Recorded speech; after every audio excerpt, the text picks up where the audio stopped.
Okay, so welcome, and this is the second part of a three-part prologue to a campaign we're getting ready to run in Cubicle 7's Adventures in Middle-earth hack for Dungeons & Dragons 5e.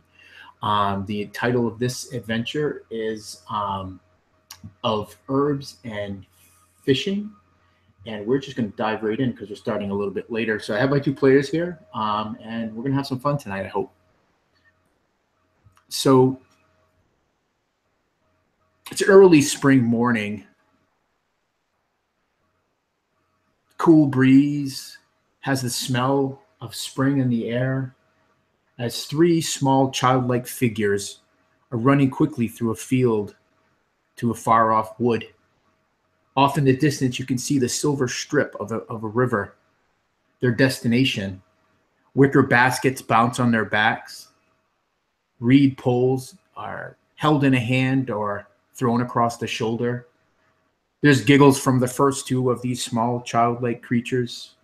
The third one is lagging behind, puffing, red-faced. He says to the others, "Slow down. You know I'm not as fast as you. Lily, Dirk, why do you always do this to me?" And the other two just giggle and keep running ahead. They always do this to poor little Bosco, Dirk's younger brother. They aren't children either. They're hobbits of the Shire. Lily, what is it that brings you out so early on a spring morning? Well, Lily, of course, is always up for an adventure with her friend Dirk, and Bosco's welcome to come along if he can keep up. But she's out always looking for herbs and plants and things like that. Maybe things she can show her herbalist friend Margaret in Bree, so she can learn about them. But also, it's a beautiful morning for fishing. And she's just really excited, and she laughs. She's like, "Dirk, do you think we should wait?" And then goes on running. Yeah. Dirk looks at you under his sandy-haired, curled locks. He smiles at you, a smile you've seen countless other times. He goes, "Yeah, sure, we'll wait around the next bend." And he goes, "I'll beat you." And he starts picking up speed, trying to outpace you, Lily. Behind you, you can hear the distant wails of Bosco for you guys to slow down. It's several minutes later. You guys have made it to this stand of woods. The brandy wine is a short distance away when Bosco comes huffing and puffing up to you. His shirt is all pulled out from his trousers, soaked with sweat. His face and cheeks are just red. He puffs. "I don't know why you guys do that to me every time.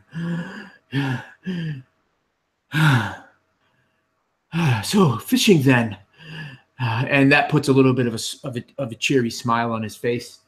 And you guys walk ahead. What sorts of herbs are you looking for this morning, Lily?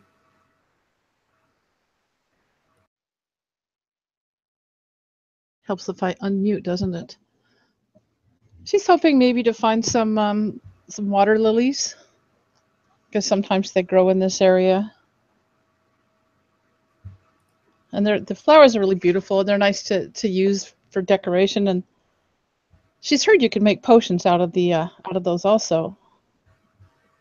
So she's looking for both white and red water lilies. The red ones are really rare, but maybe she'll find one today. Perfect. Yeah, so you start looking along the riverbank as your two friends cast their lines out into the river. You notice that Bosco is already opening one of his baskets and pulling out his second breakfast and eagerly eating it. Dirk is not much further behind as they're doing that. He yells to you with a mouthful of food. He says, "Lily, are you going to eat?" And he washes it down with a swig of water from from his water skin.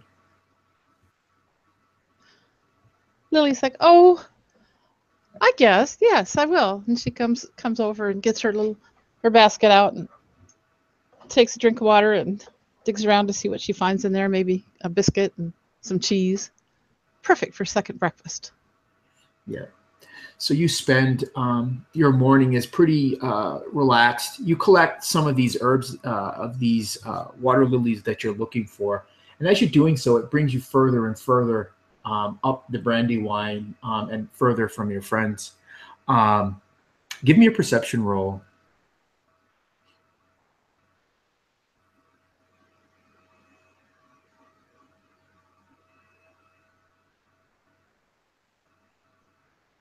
Oh, and just I should say this: it's okay to say your results in All right. in the chat, not just in the chat. I mean, Okay. Well, I got a 7, so. so what's your passive though? Your 12. passive is like a 12. Yeah. So so I was telling the other group this too. So you can't actually score lower than your passive unless there's something that's affecting your ability. So you can't score lower than a 12. So as you're walking along, you see further up I don't know what it would be called. I'm not really much of a green thumb kind of guy, but you see this patch of water lilies that are tight in. It's like this little like cove where the river kind of expands a bit, and the current is not quite as strong here. And you see a vibrant patch. You see the white plumes of the flowers sitting on top of these lilies that draws your attention, Lily. Lily, like, "Oh, all right." And she heads just trotting over to see what she can get out of the water lily patch. Yeah. Without drowning herself. Yeah. So you step down into the cool water of the Brandywine. You feel the mud of the bank squish between your toes. It's not uncomfortable and it's not gross in any fashion. It's actually it's soothing and pleasing. And you're reaching down and you're harvesting these lilies. And as you do so, something erupts up out of them, almost it's dark clad form, and he reaches out to grab you.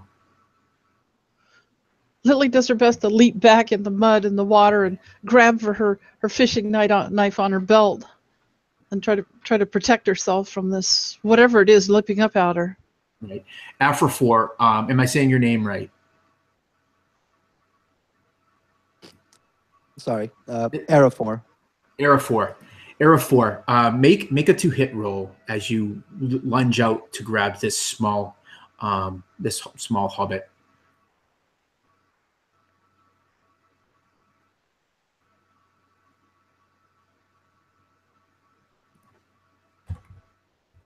All right, that is a 14.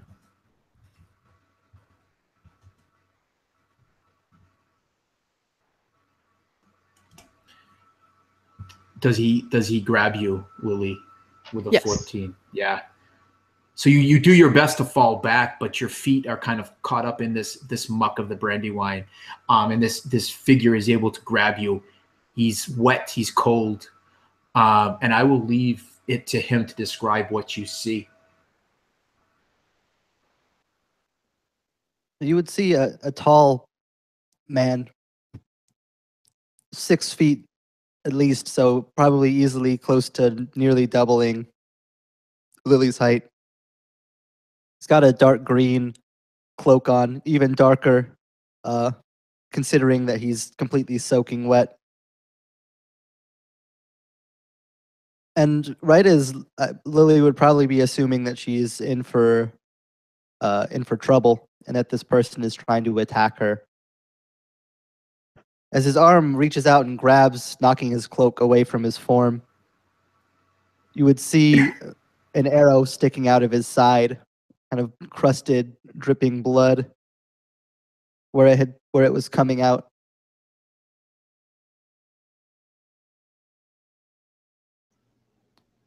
Lily sees that and she goes, "Oh no!" Even though her feet are caught in the water lily roots, and she's like, doesn't know if this guy's dangerous yet or not, but she's concerned about him even so. What are you doing?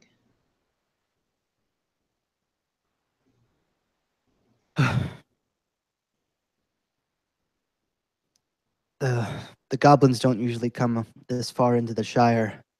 I wasn't Goblins. expecting a fight. Got me good with an arrow before I could react. Next thing I knew, it was everything I could just to try to get away and regroup elsewhere. Next thing I know, I'm I would. hiding in a river with an arrow in my side. Oh my. Well, here, come out. I don't think there's any goblins around here. But then, of course, there normally aren't. Let me Yeah, it take a was look at that. As you're quite a ways saying, up the river. It must have been washed down quite a ways. as you're saying that, Lily, you hear from behind you. You hear Dirk yell, "Unhand her, Longshanks!" And you look over your shoulder and you see Dirk standing there. It would be almost comical, holding his fishing pole as if it is some sort of spear, and he's leveling it at this large human male. And puffing up behind him is Bosco. Lily calls back to her friends. He's been injured. The goblins attacked him. Upriver, somewhere. I think he's all right. I don't think he'll harm us. Come and help. The minute you say that, you say the word goblin, the stuff of horror, Dirk starts looking around fervently, and Bosco just skids to a stop, dead in his tracks. And he mumbles something, but he's too far from you to hear. And I will let you guys continue with your dialogue. Okay, so yes, Lily almost drags this man who is nearly twice her height out. She's a little tall for a hobbit, but not that tall. Just come, let me take a look at this in her best bossy tone. Because pretty much everywhere she goes, she carries her herbs with her because she's always looking for more and messing with them and, just doing herbal stuff. And she has a little skill in healing learned from her friend Margaret, the herbalist. This is something she's always done. She's healed every wild animal that wandered into the place, every rabbit with an injured ear, which didn't make her mom too happy. And so she gets out a rag and dips it in the river and starts kind of washing around the arrow wound. And she's like, "Oh, this is going to have to come out. Do you think you can take it?" And as Lily kind of first goes to make contact with the kind of using these herbs and the rag to try to wash the wound, his hand would kind of instinctively go for his sword at his side, and then kind of getting the better of the situation would let that initial instinct kind of fall away into at least some semi form of basic trust. He would just kind of nod and say, "Been through much worse in the past. If this is the arrow wound that gets me, it'd be a mighty shame of a way to die. Let's get it over with. Those goblins are probably still out looking for me. We gotta be careful." No. All right. Goblins are pretty terrifying. This is not something your average hobbit runs into. And she kind of grits her teeth and reaches for the arrow, and she's like, "Can you help me with this?" It's the first time she's really done anything major in a person like that. But she has done a lot of training. So, Arafor, this would not be the first time you've either been taken a wound or aided an ally. So you could definitely aid her, and that would give her advantage in her medicine check to try to dislodge the arrow. Yeah, Arafor would kind of just probably just take hold of he's comfortable with pulling the arrow out, just not with necessarily patching it up afterwards. Mm-hmm. So I imagine he would unstrap a small bit of leather from one of his packs or something, put it between his teeth as he just grabs onto the arrow and just gives a nod to Lily of just like, "Okay, I'm about to do this." Okay, for the medicine and check. goes to yank it out and let her patch up. So then I would be rolling for medicine to deal with the wound. Yeah, but I'm going to roll it all into one, so it would still Okay. get you advantage. His being able to pull the arrow out cleanly will make it easier for you to do that. Yes. So yeah, with advantage, I rolled the total of 22. Okay, perfect. Yeah. And so she, as soon as that arrow comes out, she slaps a poultice and puts pressure over the wound. And it's got herbs in there that cut the pain and that will clean and aid in healing. And she says, kind of puts pressure on it so it won't keep bleeding. I imagine he feels the difference fairly quickly. And she does have a healing skill that she can use. Mm-hmm. And so as she lays her hand on him, she's okay, what is it? Okay. You know, she kind of like puts the pressure on there and works on it and gets it just right, and it should heal him for, let's see if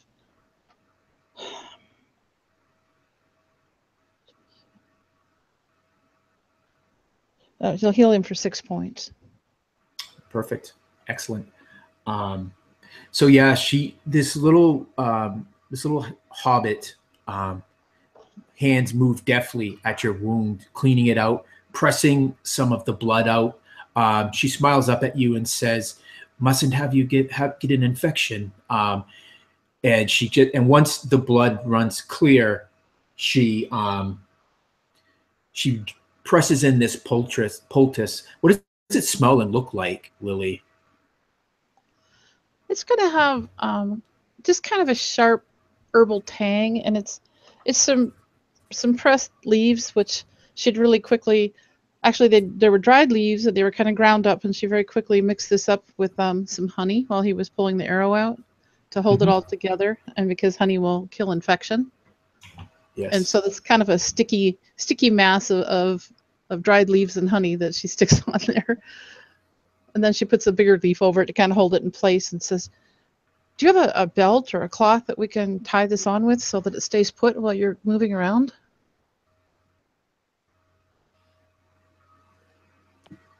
You hear the tearing of cloth, and you see Dirk is ripping strips of cloth from his own cloak. And he smiles at you, Lily, fondly, and he hands it over to you. He goes, kind of shrugs and says, "Oh, I could be a help too." He had kind of walked up as you were doing this. Over further away, hiding behind a nearby tree and peeking around it, is Bosco. "Thank you, Dirk." He smiles. He smiles at you as you take the strips of cloth to wrap around this brave warrior's wound. She smiles back at him, kind of a little bit embarrassed, maybe. Yeah. Give me a history roll. Let's see how much you know about who this man may be. You're pretty wise to many things, just even things outside of the Shire. That's a total of 5. A total of 5. So and your passive history would be what? Is it a skill you trained in? No. Oh, okay, no. Then no. Yeah, he just looks like this stranger. You've heard of men that you would probably mark it as maybe someone from Bree or Breelander. Though he's dressed a bit stranger than any Breelander you've ever seen. Right. She's a little used to seeing, she goes to Bree occasionally to visit her friend, and she's used to seeing people, men, but she doesn't pay a whole lot of attention to where they come from. Mm-hmm. It's never been that exciting to her. She's all about the plans. Mm-hmm. Yeah. So you feel tired, Arafor. The labors of the evening, the trial of being washed down the brandy wine, and even just the injury itself has taken its toll on you. It's a good respite, having met this elf, half hobbit. There we go. Remember what game you're playing, Lionel. Meeting this hobbit and her friends. What do y'all do? I would say it's probably mid-morning now. The sun just now starting to rise off in the distance. Yeah, and Arafor using the strip of cloth that Dirk has ripped from his cloak to kind of wrap around his the kind of his abdomen area to keep that herbal that kind of herbal mixture in place. Would just kind of give this hobbit kind of a wry smile and say, "It's not often that you run into hobbits with that type of skill set, but I'll take it nonetheless. I appreciate your assistance." Oh, you're very welcome. Anyone that would fight the goblins, and she gives a shudder. I gotta help them. Speaking of which, I hate to put a damper on your fishing trip that you have going on here, kind of eyeing the Dirk with the fishing rod. Those goblins are not gonna leave it at that. This place is not safe now.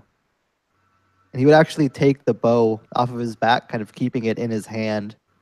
He says, "You shouldn't stick around here. They'll be looking.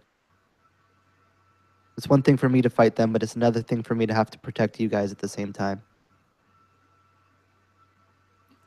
And Go ahead. you're just about to respond, Lily, and it's almost as though cued. R44. I want to say, make sure I'm saying your name right. Arafor. Yeah. Arafor, like Aragon. Arafor, okay. Arafor, you hear a noise off in the distance. It sounds like the garbled language of the orc.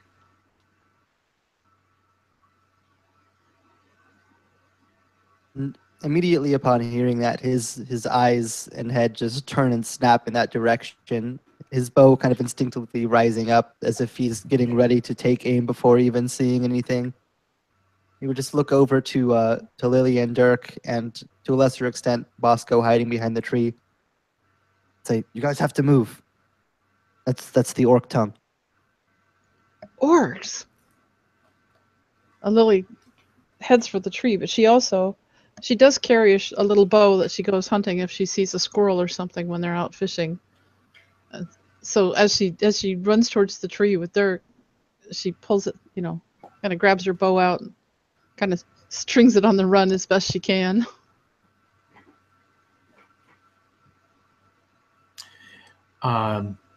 As you look that way, and you kind of hunker down a little bit, Arafor, you see movement off in the thin tree line along the riverbank.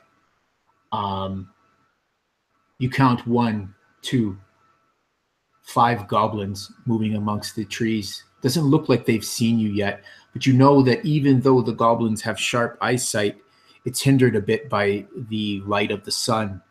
But you know if you stay too long in this opening on this bank, they'll see you. What do you guys want to do?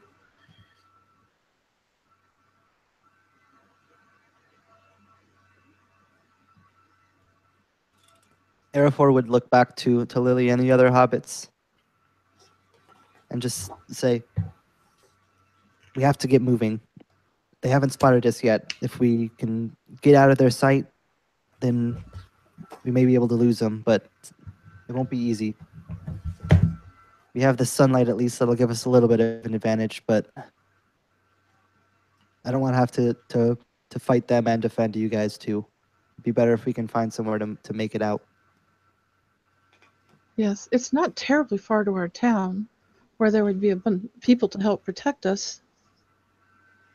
Well, hobbits anyway, Lily says as she's headed towards the woods. She would like to try to hide and sort of sneak because she's really quite small and the grass is tall, and she thinks maybe she can get out of sight more easily than this big man. Yeah. Actually, why don't you all give me a stealth roll as you guys try to kind of hide yourselves, and I'll roll for Dirk and Bosco. A wonderful roll of 9. Well, they're better hiders than you. Bosco disappears behind the tree. What did you get? 16. 16. Perfect. So we're going to go with a group group result. So there's more successes than failures. So you guys feel that you kind of blend off into the tree line and the tall grass and shrub brush. Are you guys moving or are you guys hiding? I think that I would be kind of creeping along and moving back towards the, more in the trees and more in the brush and maybe towards my hometown of. Right. Perfect. So you, sorry. Never mind. So you guys are moving quietly southward back to Stock. Maybe cursing a bit for having traveled so far on this morning, which is not typical. You would not stray, but actually maybe for Arafor's good fortune, you did. And then you hear a snap of a branch from one of you. You hear a yell behind you. There, I see one. And you hear, and you hear the whistling sound as arrows kind of careen through the branches wide of where you guys are. But you get a sense that at least one of them has seen you. If you look back, you would see one of these goblins, and it's pointing in your general direction. They're probably about 45 or 50 feet away from you. Arafor's first instinct at this point, being spotted, it's unlikely that they're going to be able to just simply either stay put or sneak off. Would just with a lightning quick efficiency pull an arrow out from his quiver, knocking it into his bow, and is just gonna attempt to take a shot and see if they can kind of guerrilla warfare, maybe take a couple shots and then run further into the woods.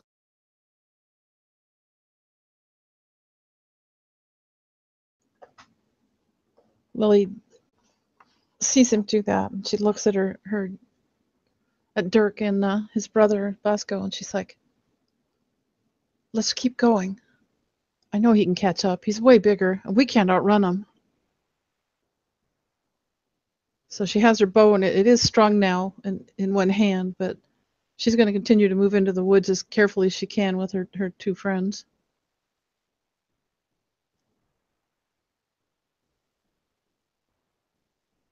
Goblins are pretty scary things.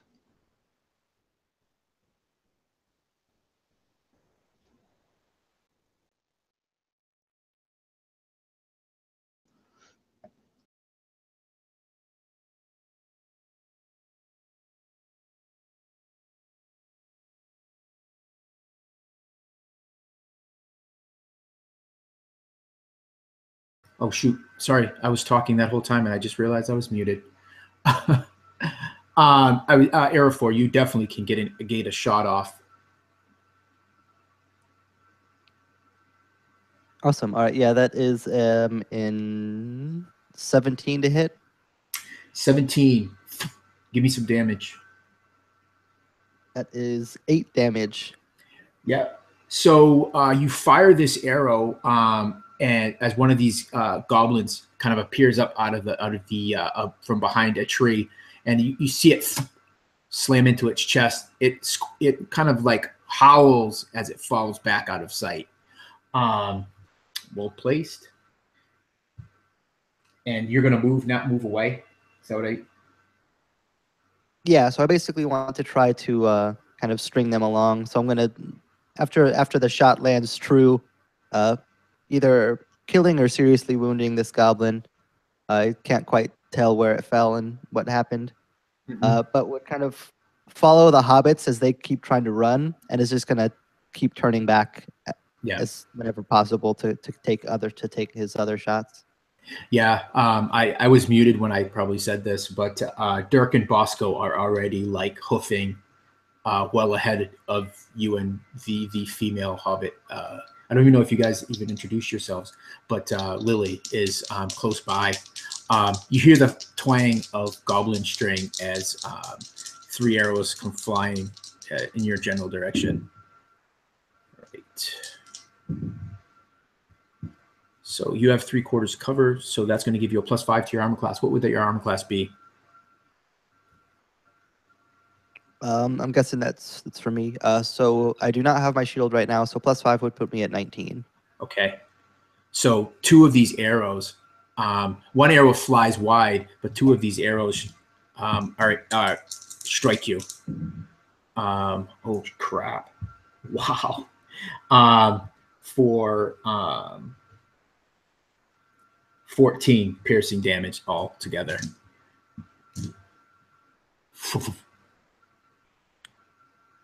I'm down.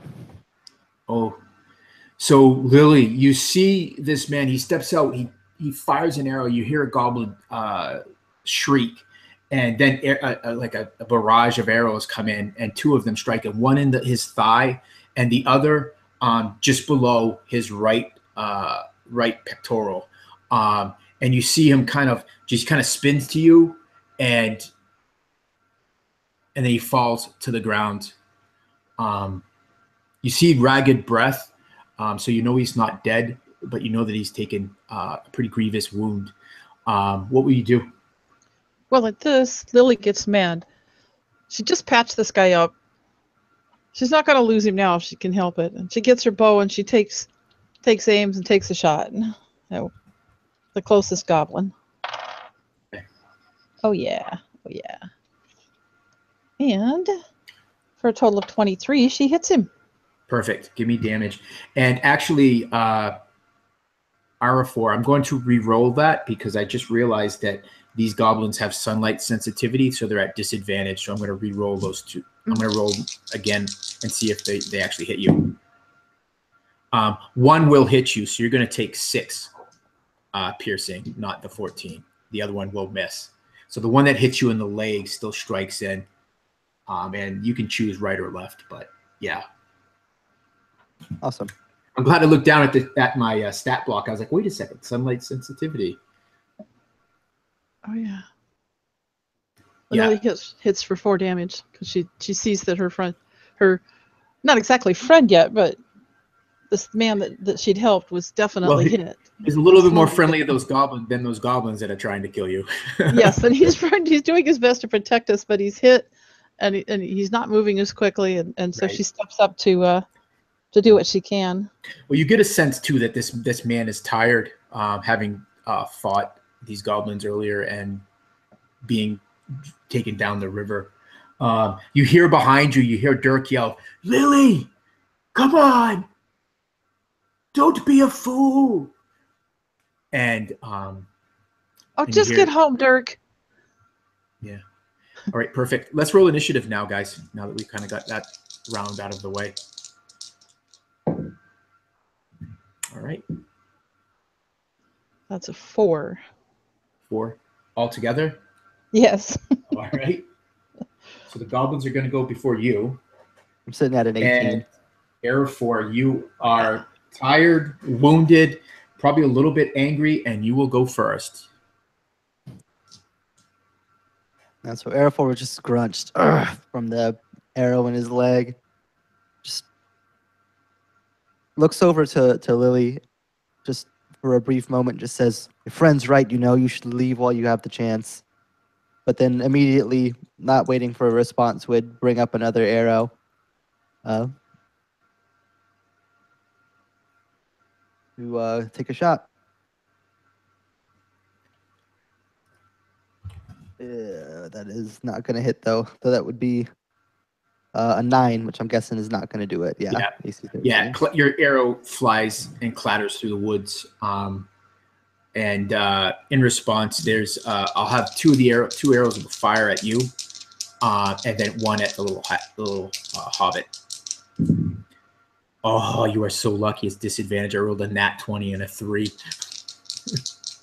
So that one misses, thunks into the tree next to you. And I rolled a 1. You hear this snapping and a cry of pain You can only guess that this goblin's horned bow has sheared as he's pulling back an arrow. And I'm going to give him some damage from that. Right. And Lily, it's your turn. So yes, Lily takes aim. She takes aim at the one. I believe that the one that broke his bow is the one that she'd hit, and he was a little clumsy from the damage. So she's going to go for him again. I will give you that. I'll take the damage off of him. And I don't think 11's going to hit though. No, AC 13. Yeah. So your arrow, much like arrow, I mean, it thunks close by to one of these goblins, but he kind of ducks at the last second. Lily grumbles to herself. She says, "I can hit a squirrel for dinner. Why can't I hit that?" Because squirrels aren't shooting arrows back at you. That could be. Arrow 4, it's your turn again. So I'm assuming you guys, this is like a fight where you guys are moving down the bank the whole time. The goblins trying to close the distance, and you guys trying to keep the distance. Yeah. Yeah, basically, at least that's what Air Force is trying to do. Just with each shot, kind of taking another run back to the next tree you can find. Just kind of continuing on, making sure that the other 2 hobbits don't get too radically far away from them, but still. Yeah. You can only see the small outline crossing in and out of vision from the trees of one of these hobbits as he's jogging away. And what Lily's doing is when he's running for the next tree, she's shooting, and then when he's shooting, she's running, kind of a running cover for each other. Nice. Yeah. You must have read that in a book somewhere, Lily.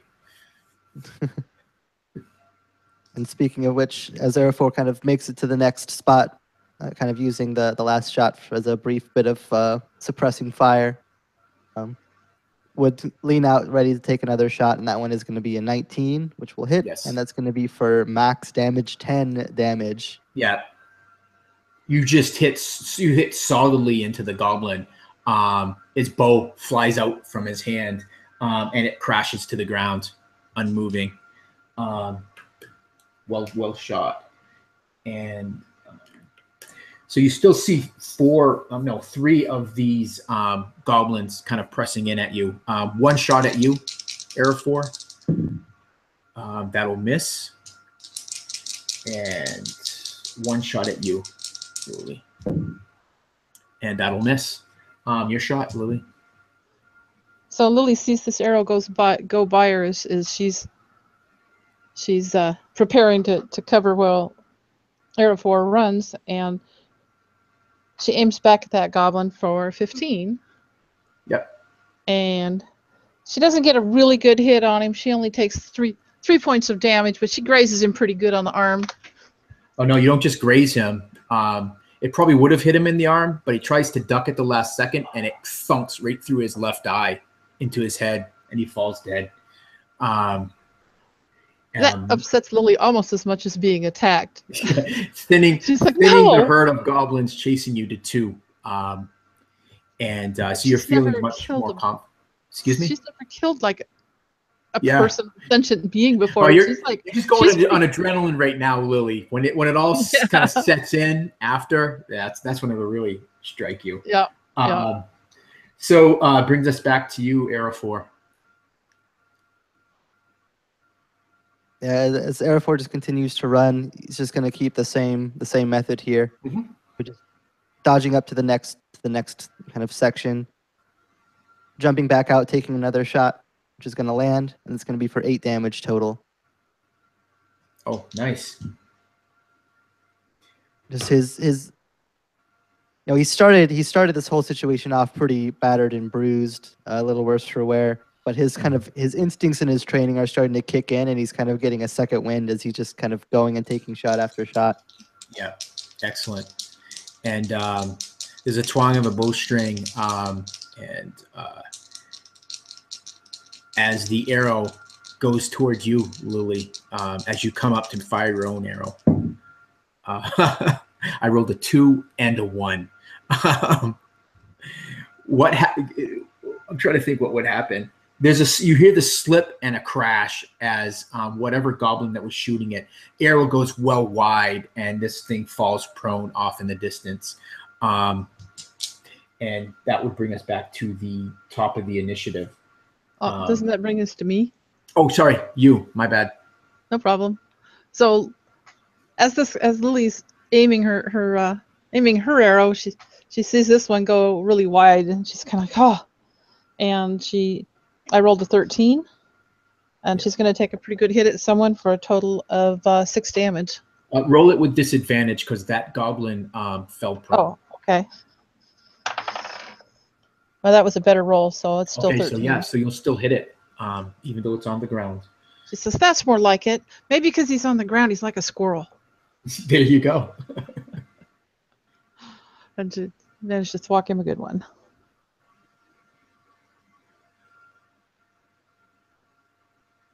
And she sees arrow 4 set up, and she runs for the next tree. Oh, did I miss your damage? I think I missed your damage. Oh, it was a total of 6. Okay, thank you. Yeah, it's a pretty good hit. Strikes him in his belly. As he's starting to get up, it grunts. It's trying to gather its bow that it fell from his hand when it fell prone. And arrow 4, you're up. You only see that one goblin. Off a little bit further, you can see another one with an arrow sticking from it, and it's kind of like rolling on the ground in pain. But that is it. So there's the one goblin that's starting to get back up on his feet. So arrow 4 is basically, I'm just going to ready in action. So he knows that this goblin on the ground he's already in the process of standing up. So basically you just want to ready. So the second that he finishes getting up, that's when I want to be able to take my shot. Make the attack because he's going to go right after you. So for sure. Yeah, so that's going to be, it's going to hit, and it's going to be for 7 damage. Yeah. It's just as soon as this goblin gets up and provides a nice target, just the arrow just sails straight towards him. Yeah, and it strikes true solidly in his chest.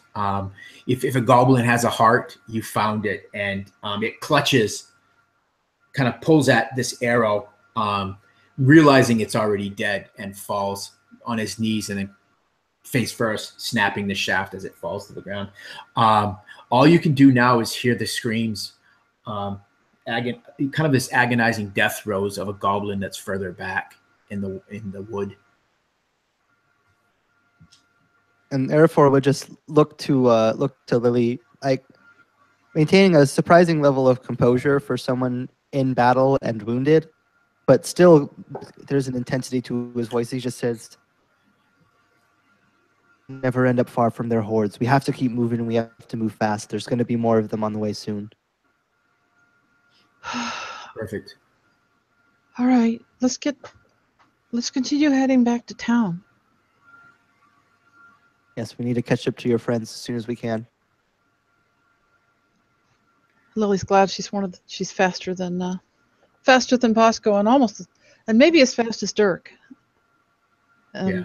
She just takes off running towards. Yeah, you guys start running. So I would assume that maybe you would snap off the larger portion of that shaft of the arrow that's sticking in your leg. Arrow 4.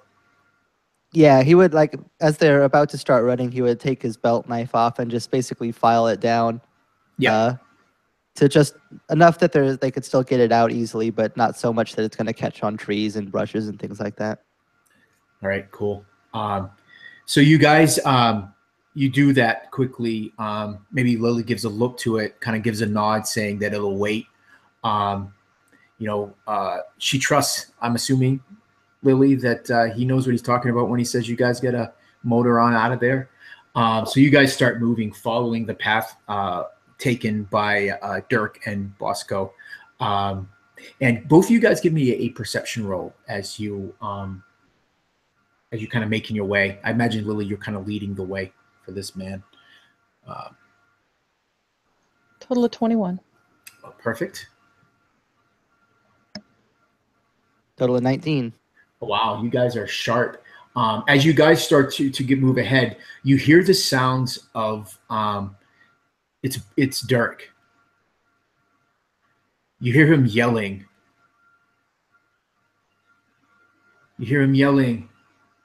"You'll be fine, Bosco. You'll be fine. Get back, you thing! And as you move ahead, you see Dirk standing over Bosco. He's laying in the grass, clutching at his stomach, his hands red with his own blood, and circling around him with Dirk kind of holding this fishing rod, this reed fishing rod forward as a weapon and whipping it at this. You see a goblin with a wicked knife in his hands. And it's probably about 30, 40 feet from where you are, Lily, and probably about an extra 5 or so feet for you, Arafor. So that's actually close enough we could shoot at it. You could, yeah. Yeah, the trees are much thinner here. There's no afforded cover. Okay, well, Lily just screams, "You get away from my friend, you creep!" As you say that, the goblin lunges at Dirk. Dirk swings wildly with the rod, but misses. He snaps it aside, and you see that flash of that cruel goblin steel, and he drives it into your friend. Dirk grunts. The pole falls from his hands as the goblin yanks the knife out. You may make your shot now. Lily's just running on pure adrenaline now without even having time to think about what's happening. Oh, wonderful. And I rolled a natural 1. Oh, shit. This is one of those moments where in this case, I guess it's a lore master. The lore master is, how much of a dick do I want to be? Like, do I want to have you shoot your friend? The dice are going to make you whatever kind of dick they make you. Oh, no, I can't have you shoot your friend. I'll let you decide the fate. What happens as Lily gets ready to fire this arrow from her bow, seeing her closest friend grabbing at his wound at his stomach, and this shocked look on his face. Well, she's just shaking from the adrenaline so hard that as she runs, she's just going to trip and fall, and her arrow's going to go wide, but she's going to be knocked prone. I mean, yeah, you kind of just sprawl out onto the grass. Arafor, what are you going to do? You're a few feet behind Lily. You see her trying to just fall forward. Yeah, so seeing Lily topple to the ground and Dirk kind of bleeding profusely from this wound, Arafor would just kind of, bow still in hand, just pull another arrow out, almost like still keeping pace as he tries to move towards it, but taking just enough time to like stop and aim and fire a shot, which is going to be for a 16 to hit, which I'm guessing is going to hit, which is going to be for 9 damage. Oh, it's just enough. Where does the arrow take him? So I imagine this goblin has just stabbed Dirk, and I imagine, being the sadistic thing that they are, it's probably gonna like go to like take his knife and almost like try to like torture him, like stab at him even more while he's hurt. And right as the goblin goes to like cut at Dirk again, an arrow just goes right through its temple and just straight into the head. Mm-hmm. Yeah.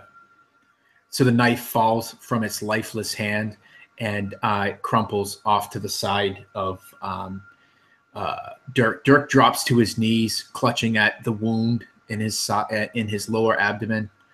You see, he's starting to.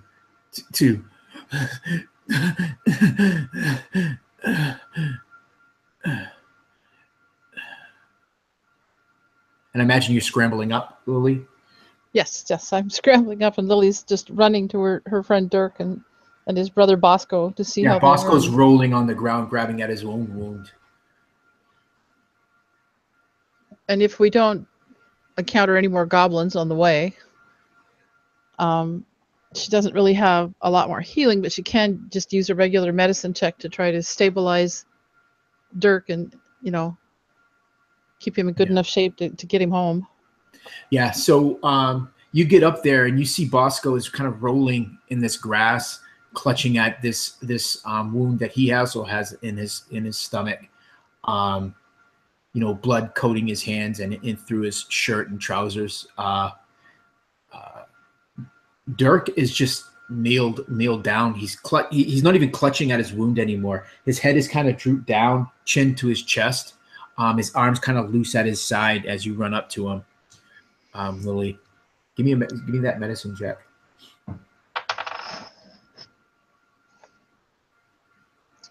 It's a 10. Yeah. You go up, you look, and you feel your heart sink. You do not see his shoulders rising. You put your hand in front of his mouth. You don't feel his breath upon the back of your hand. You tilt his head up. His eyes are just staring at you. You no longer see the spark of life in it. Dirk, she cries, and tears start running down her face. But she knows there's nothing she can do for Dirk. If he's gone, he's gone. She doesn't have the skill to bring him back from the dead or stabilize him if he's no longer breathing. And she turns towards Bosco. And I guess I would like to examine Bosco. Yeah. So Bosco, he's like the younger version of Dirk, though slightly more rotund. You could see that though he was cut, his portliness seemed to have saved him as the goblin only cut the skin and in through most of the fat, not getting the knife as deep as he did with his brother. He looks at you, both fear and anxiety in his eyes. He's like, "Will I live? Is my brother okay?" And you see this crazed look on his eye. Bosco, I think you'll be all right. I'll put a bandage on that, and I think we'll be okay. And she just starts to cry. I don't know about Dirk. Arafor would probably, under normal circumstances, it would be rude, but in this point, it's not worth the courtesy. You would just interrupt the conversation, picking up Dirk's body and say, "We have to keep moving. There's still more of them. Inspiration. There'll be time to worry about this when we go." Inspiration to you, sir. That was lovely. And you too as well, Lily, having just lost your closest friend. But I love it. So please carry on. So just crying the whole time, Lily slaps the bandage on Bosco and kind of gives him an arm and helps him up. And come, we've got to get out of here. There's more. We can't stay. Once you say that, that puts newfound energy in Bosco's legs and in his step. He trots along with you, still clutching at his injury. Every once in a while, you notice that his eyes he like averts his eyes from looking at where poor Dirk is slung over this tall ranger's shoulder. And you run for a time before your legs feel like they're burning, your lungs are burning, and you see Stark off in the distance, or Stalk off in the distance. You see the outlying farms, you see the cattle. You sense that you may be safe now. As they were running, Lily was alternating between crying and encouraging Bosco. Yeah.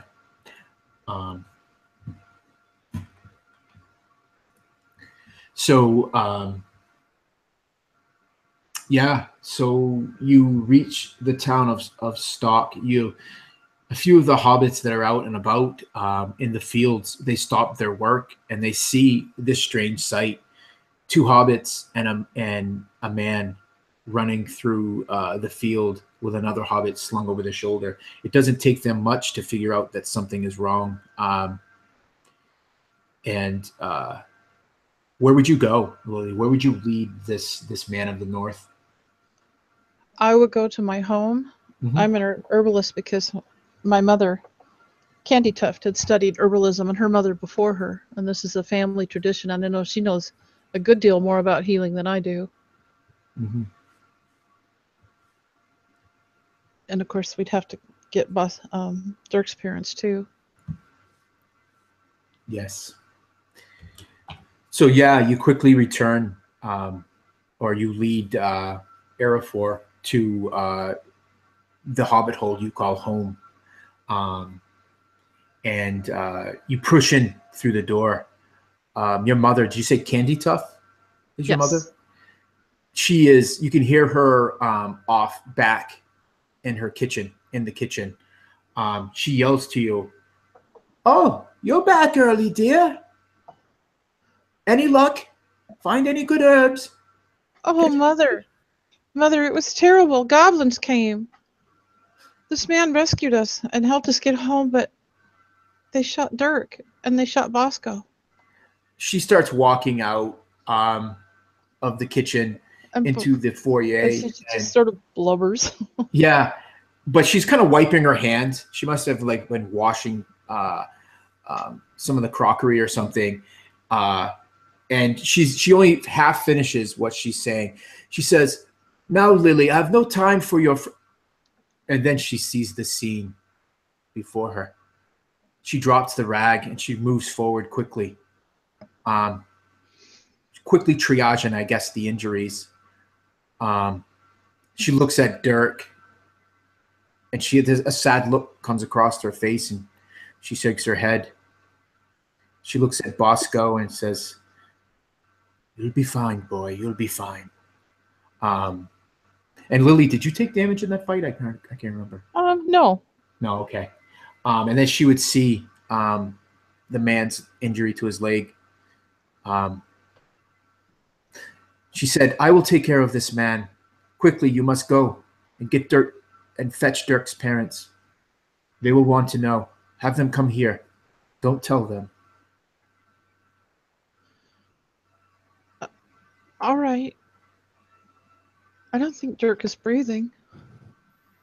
And she goes to He's gone. Dirk's parents. Bring And his Arafor parents. would give this this hobbit lady, this new person that they've kind of taken up residence with at this point, and just kind of give her a knowing, grim nod as he lays Dirk's body down, perhaps on like a couch or something, and then just looks over to Bosco and just says, "Care for him first. I'll be all right. I've taken worse than this." She kind of frowns at that, but then she kind of just sternly nods at you, and she says, "Come along, boy." And you, she says, "Mind your head and bring poor Dirk along with you." And she leads you off into another part of this hobbit residence, where she has this herbalist kind of laboratory shop, and she says, "You may lay him down there," and it's a bench for Dirk, and she immediately gets to work applying a poultice to Bosco's injury, and after doing so, she gets to work on your injury to your leg. So, how does the healing work? I don't have the book open right now, Carol.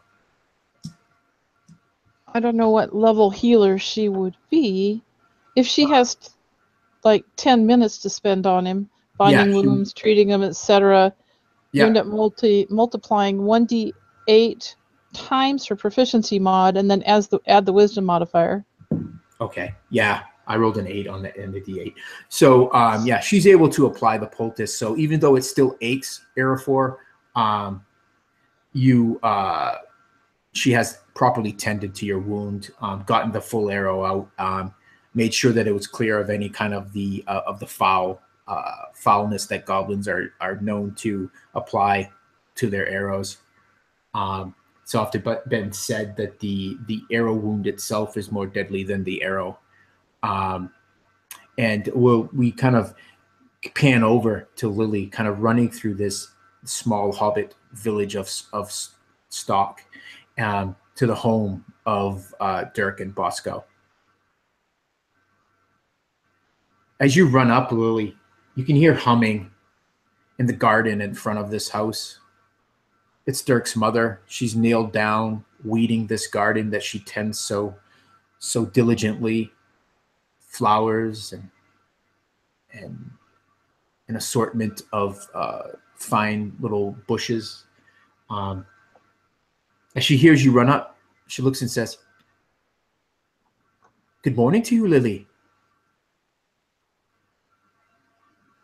Oh, Iris. And I'm sure that Iris, Dirk's mother, can see her face is splotched with tears, even though she's not going to say much. Please come to our place. Come quickly. She stands up. There's an emergency.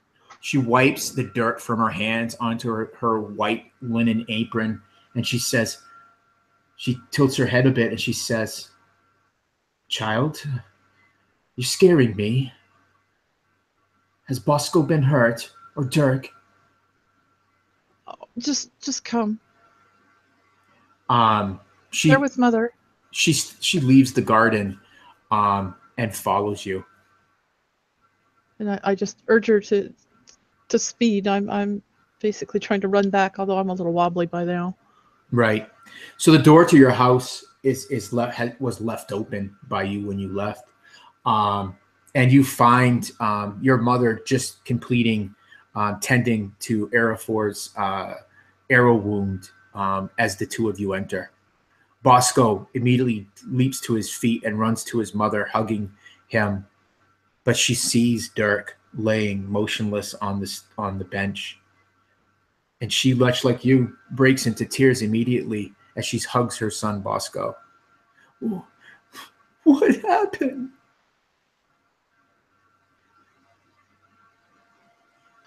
I'm so sorry. We were ambushed by goblins on the river. Yes. Tried to get Goblins? There are no goblins in store. She moves over to her son, falling on her knees, and just starts like moving his sandy blonde curly locks that are like his kind of clung to his sweaty brow, and moves them aside.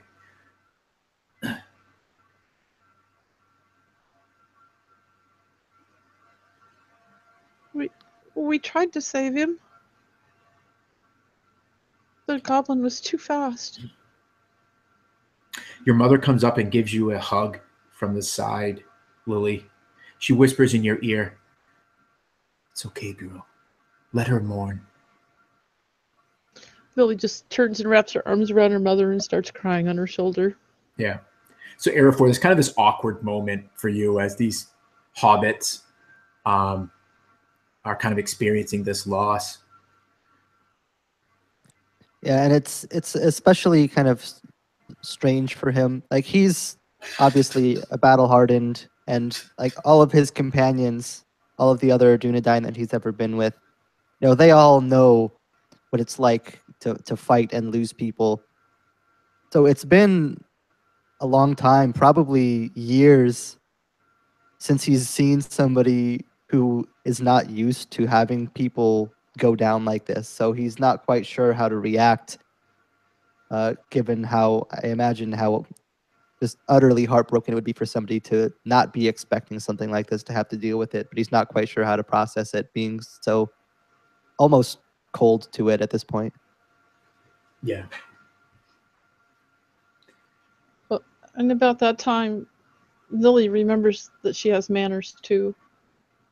And she grabs out a handkerchief and wipes her face, turns to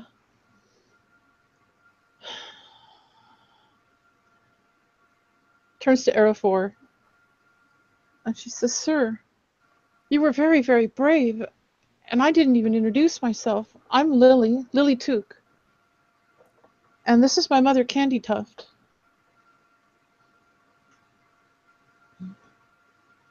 And she sobs again.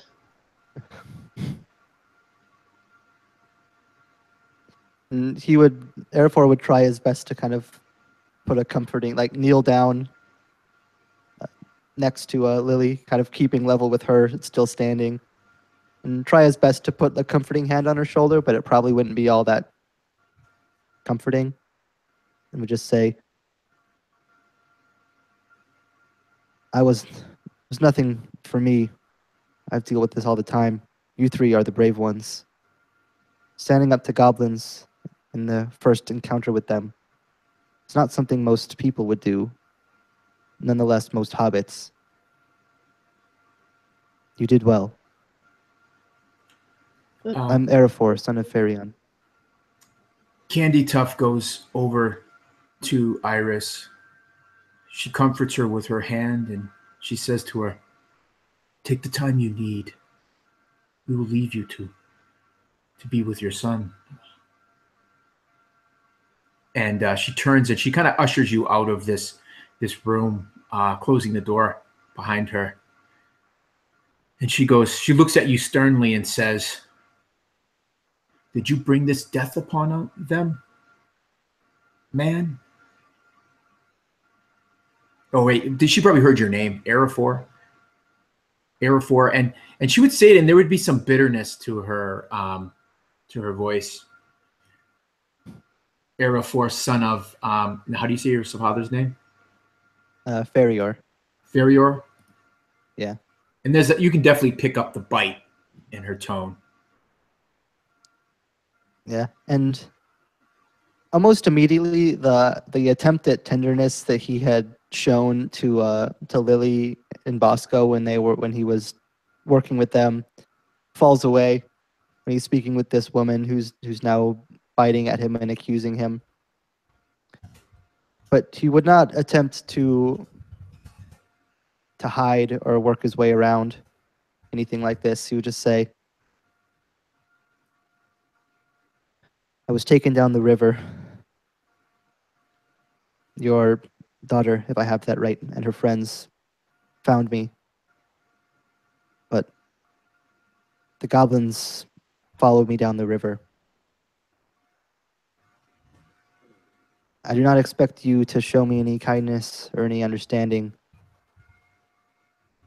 nor do I revoke nor do I pass away any sense of blame. What's happened here is definitely partly to do with me. But at the same time, the shadow's getting braver and bolder. It's not like them to be this far into the Shire. I fear not for just your daughter's safety, nor her friends, but for these villages. The goblins are willing to trek this far in for one of me. I fear what they might be planning next." She's listening to you. You see her measuring every word you say, Erifor. Her hands clenched and placed on her hips. It's probably a look you've seen many times, Lily, when you've gotten in trouble in your youth. And are you speaking the truth, Erifor? Not now. This is out of character. I just want to know if I want to roll, if you're doing like a deception or whether you're meaning everything you're saying. No, he's straight up saying like, yeah, this is partially my bad. Like they followed me here, and that's the only reason that they were involved. He's not even going to try to hide it or lie. In fact, he would look to her after he says that, and the silence kind of falls, and would just kind of follow up with one last like, "I don't expect you to forgive me or to understand, but that's simply what happened." And when that silence falls, Lily's like, But Mother, he fought for us. He tried to save us. He took that wound protecting us. He could have run off." And then she sniffles again. Yeah. Your mother nods, and you've seen the nod too before, Lily. It means she doesn't like what has happened, but she accepts it for what it is. Well, the least I can do is make sure you to feed you. You look like, and you know she's just about to say death dragged over, a common term but she stops as she realizes, and she says, "Come, follow me." And she brings you into a dining room where she makes sure that you eat and drink. And a short time later, Bosco and Iris come out, their eyes red, cheeks tear stained. Um, she has a quiet conversation with Candy Tuff, and your mother gives her another hug and pats Bosco on the shoulder as the two of them leave. And before they leave, Lily would definitely give Bosco a hug. Yeah, he returns the hug. And just say, "I'm so sorry, Bosco." And she kind of chokes up. All right. So what do you guys want to do? Lily kind of returns back to where you guys are seated at this table. Of course, it probably looks, if it wasn't for such a serious situation, it'd probably look rather comical. You know, you'd be like when you go in, I don't know if you guys don't have kids, but if you ever go to like a parent-teacher conference and you go to the kindergarten classroom and you sit down in one of those little seats, it's kind of like what Arafor is doing. You have kids, Carol. I was thinking more of Jeff. I didn't want to call him out. Now you forced me to. But anyways, that's what it kind of looks like. Kind of looks like that, where you're sitting down in this little hobbit-sized stool. But the portions are not hobbit-sized. Well, Lily sits down, and she's hungry now, and she's tired. But she looks at, oh, go ahead. Oh, I was going to say, Lily, one of the things that Arafor said that you probably would, because of your inquisitive nature, that you would have probably latched onto, but maybe with everything going on, it hasn't really processed yet. But as you're sitting there eating and that the adrenaline is kind of to calm down and that kind of exhaustion is hitting you, it kind of comes to you then. He had mentioned that if they would go this far south after me, what might that mean? So that's something that kind of, it comes to you now, all these many minutes or, an hour later.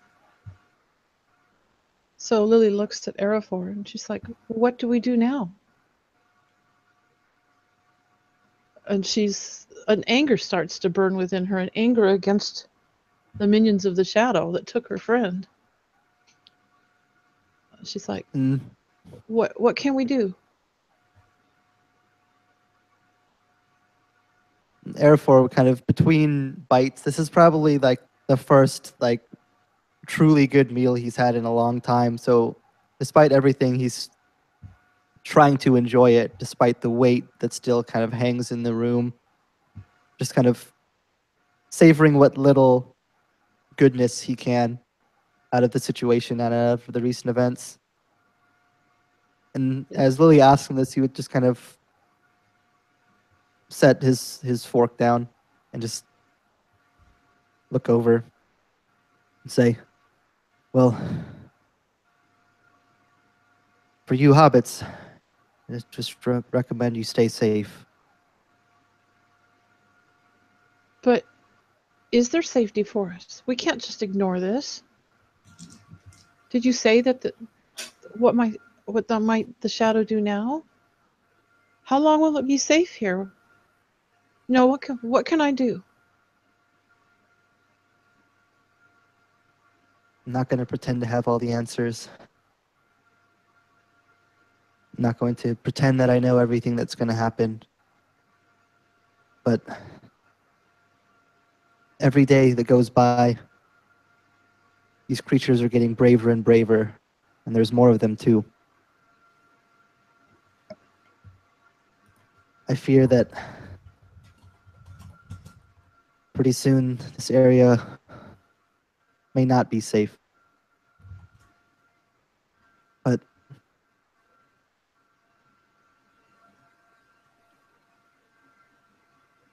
you guys are goblins before. forgive me for saying, but there's only so much that you can do. I healed you. I shot goblins. Yes, I can do something. But I can't stay here and pretend I'm safe.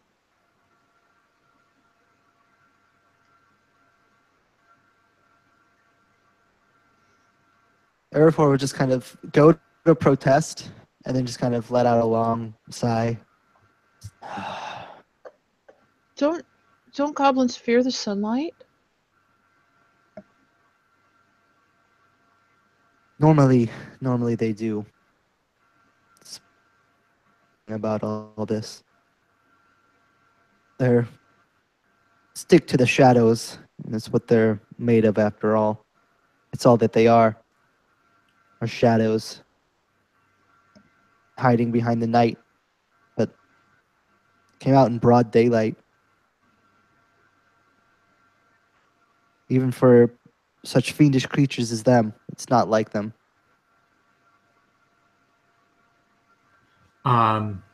Candy Tough pipes in. Should talk to Suno Underhill. You would know Suno Lily as the mayor of Stock.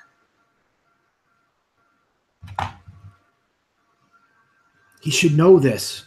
He should know of this threat. Yes, Mother, you're right.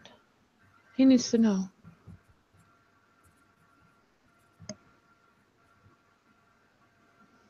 And Erifor would just continuing to try to summon what little kindness that he can, would just kind of lean down and just say, it's not just him. Everyone needs to know this. This is something that people need to be aware of. I know that hobbits fright more easily than some. They're not used to this type of fighting, this type of danger. But we can't let that get in the way of making sure that they're actually safe. Well, if we talk to Suno, he will call the people together and they will formulate a plan. When their lands are threatened, they're no cowards.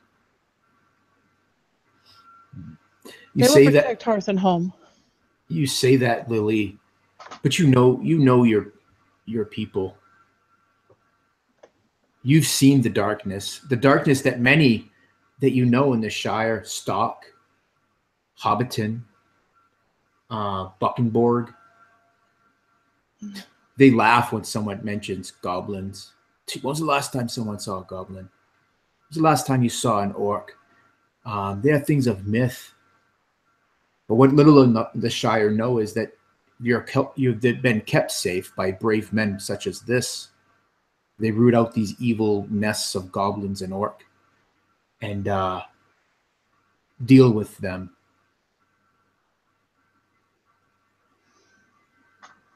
Yes. I was like, yes, they know. They probably won't believe us. But they have to. Those goblins killed Dirk.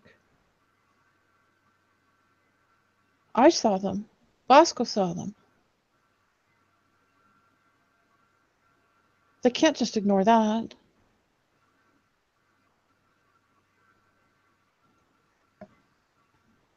Let's hope they don't. But yes, let's start with the mayor.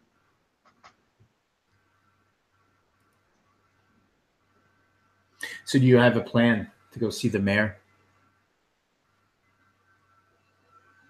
That's what Lily would want to do.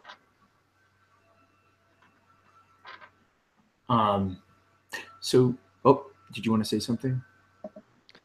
I was just going to say that, Air4 would definitely go along, at least just to try to convey the severity of it. Not necessarily being quite as invested in the overall situation, but still feeling that it's part of his duty to warn them before he tries to head off in search of the next plan of attack. Yeah, perfect. So you give like a nod to Candy Tough, which she returns. And as you step out of Lily's home onto the walkway, you walk down to the kind of like the road. It's not really a road, like roads like you would find in a man's city. It's more of a well-traveled, narrow path, probably wide enough for a cart, but nothing more. And you see coming up the path a stout hobbit, his face red with anger, carrying a cane, like a cudgel, and he points it at you, Arafor, and he says, "You killed my boy." And you notice Inigo, Iris's husband, stalking up the road towards the two of you, Lily. Mr. Underwood, no. He saved your other boy, and me too. It was a goblin that killed your boy. He doesn't seem like he hears your words. But you could give me a persuasion roll to see if All right. That's not going to go well. Persuasion. That's a total of 2. a 2. Yes. Yeah, he doesn't hear your words. As he gets closer, he just keeps sputtering off Arafor, and he takes that cudgel, puts it in 2 hands, and you see him bringing it back like a baseball bat, like he means to bludgeon you with it. You see the crazy look in his eye. You've seen it before in men you fought with. This man is driven by the loss of his son and a hatred that burns hot. Lily goes out to actually step between them. She's like, no, that's not true. Get out of my way, Arafor- girl. Okay, Arafor, you can go. Let's just say Arafor would actually just kneel down. He would actually, if Lily were to try to like jump in the way, he would kind of put an arm up just to kind of signal that he's fine, and would kneel down in front of this person and just kind of like turn his face sideways, one cheek towards the man, and just say, "Hit me if you must.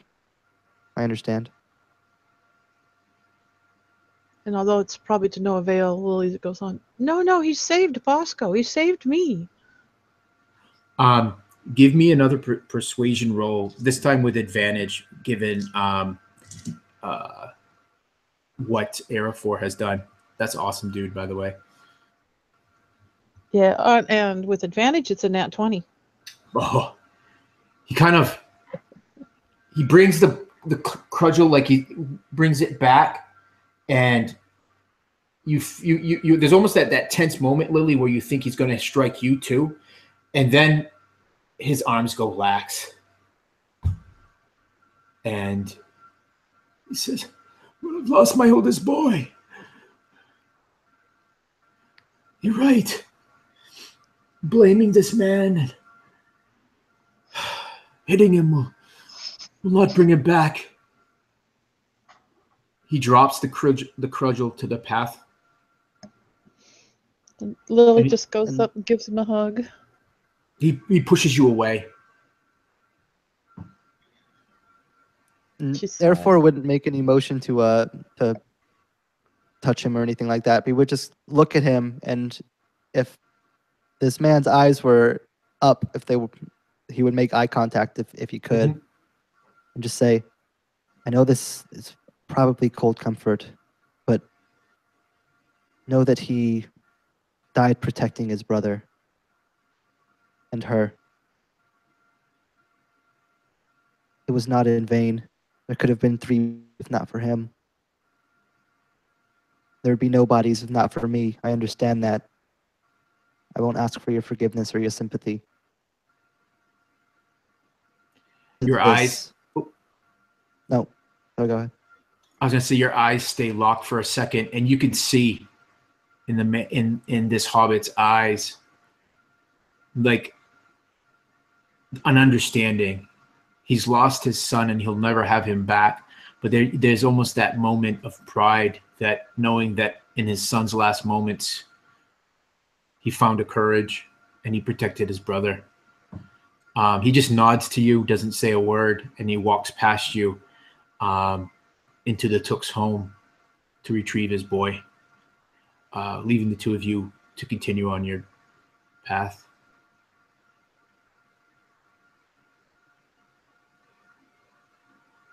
And Erifor would turn back as he continued down the Oh, path. you know as something? if to I just want to stop you real quick. Let's take, I know Carol's has to step away. Why don't we take a quick little break? This is a good time for us to maybe take a little break, and cool.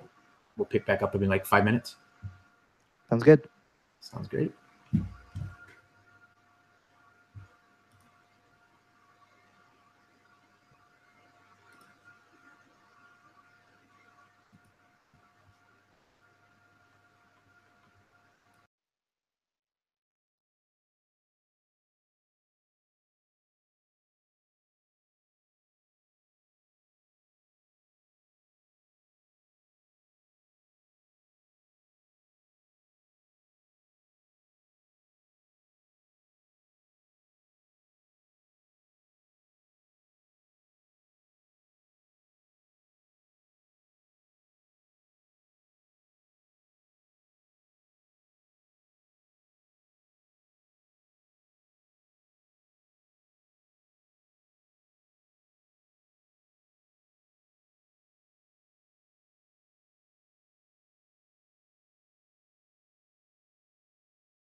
And we're back.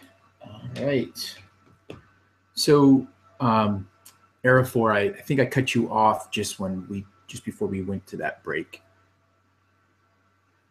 I was just going to say, as this man kind of walked past, Arafor would have turned around as if to say something to him, and then kind of at the last moment would just stop and shake his head.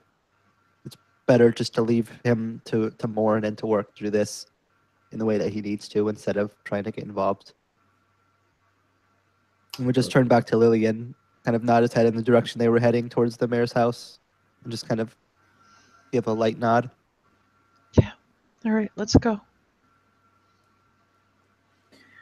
So Suno Underhill's house is nestled up on one of the higher hills in the village of Stock, and marks him as a hobbit of wealth. He has a well-manicured gardens outside of his home, a newly painted door, round like many of the doors in to the hobbit holes. Lily leads you up, and she raps upon the door with the brass knocker that is there. A voice inside yells to enter. So Lily will open the door and go in. There's a young hobbit in there, probably just maybe a year or two your senior, Lily. He has round spectacle glasses on. He's sitting at a small table. It's Dudo. It's Suno's clerk. He looks up at you, and he over the rims of his glasses, and he says, "Oh, Lily Took, you don't have an appointment today." As he looks down at this ledger in front of him. She just looks at him and she says, "No, I don't have an appointment, but I do have some very important and unfortunately bad news for the mayor. I need to speak with him." And it's maybe at that moment that Arafor kind of ducks in through the doorway, and he kind of looks. He's kind of taken aback, Dudo, and he goes, "Ooh, human. This is most irregular. Most irregular." Yes, Dudo, this is my new friend Arafor.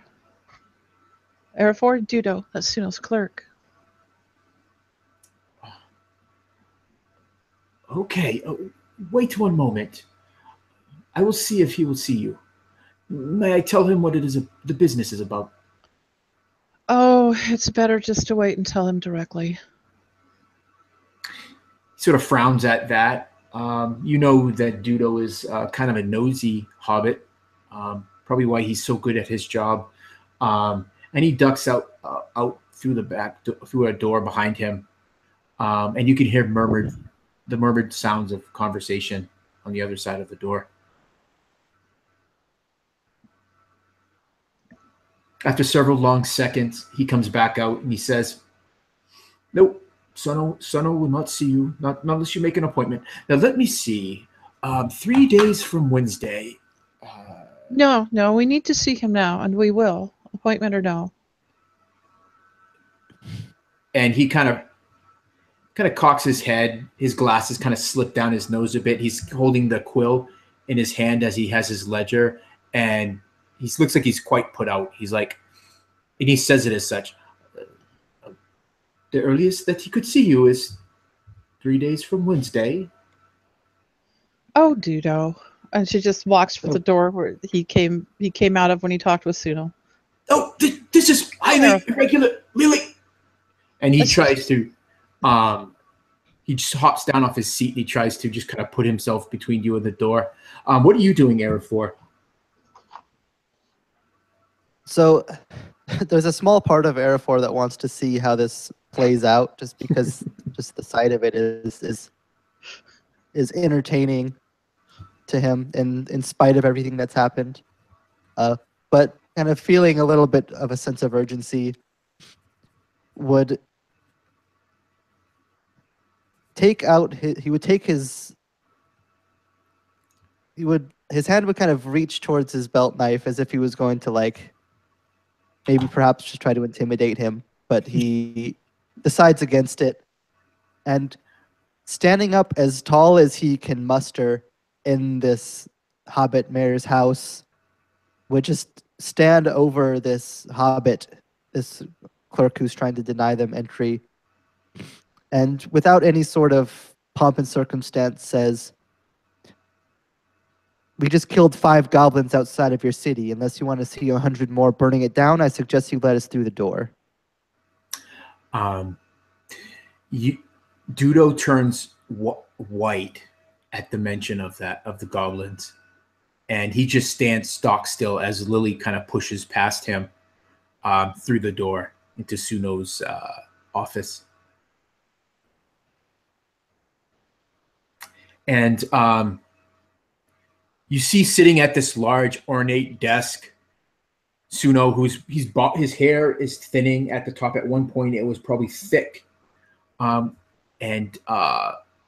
dark, like a dark black, almost the darkest night. That is a notable feature of the Underhills. He says, without looking up, he says, "So you got rid of them then?" Not so quickly, Mayor Underhill. We have news. He starts as he looks up, and he says, "That good-for-nothing nephew of mine. Dudo, I told you that I was not taking audiences this morning." But you must. We have hear news. Dudo sputtering behind you. But Uncle, I tried to stop them, but... And he kind of looks sidelong at Arafor. And the threat is that's unspoken. Probably when that's probably about when Arafor like comes through the door. Yeah. The mayor probably would know at least more so than most people what he was. Mm-hmm. He would just kind of, again, standing as tall as he can, to kind of trying to keep some stature. Yeah. How tall? How tall are you? 6 foot. Oh yeah. So you can almost stand your full height in here. One of the things that Suno was certain to do was put high ceilings in his home. It's like a status symbol for a hobbit. So you have to just cock your head and hunch a little bit. But it just makes you look all the larger. Yeah, just with basically just his head bowed forward to keep it from hitting the roof. Mm-hmm. Would just look the mayor dead in the eyes and just say, "We need to talk now." Lily stands all of her 3'5", being slightly taller than your average hobbit, and tries to be imposing too. But next to Arafor, she's not so much. Yeah. But she's like, "Yes, we need to talk. Our news is urgent and it's bad, and steps need to be taken." Suno's tone immediately changes when he sees the Dunedain.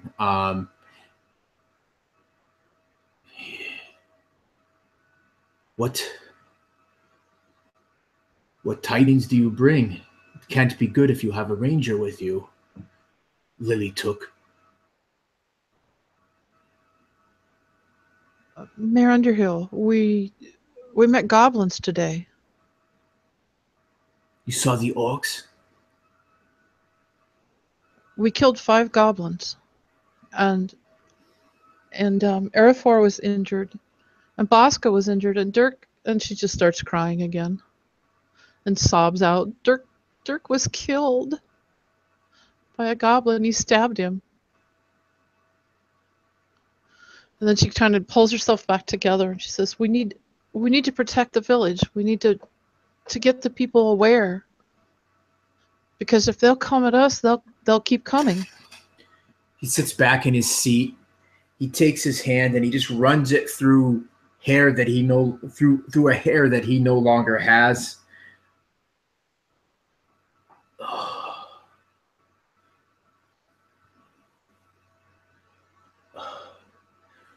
What do you advise, Ranger? What is it we should do? We are hobbits. We are not fighting folk. We do not hope to stand against The orcs. And with that, Airfor would kind of go down onto one knee so that he's kind of level with more with the desk, and just say, "The forces of Shadow are growing braver with each day. Places like this are not safe anymore. I know asking you to leave is not a fair thing to ask of any person, nonetheless of an entire village. But at the very least, people need to be aware of these things that are happening. And if you won't leave, then at the very least we need to seek protection. Like you said, I know the Hobbit are not a fighting folk, but there are people here who would fight for you. They just need you to let them know that you need it. Soon we will all need it." You see that the mayor,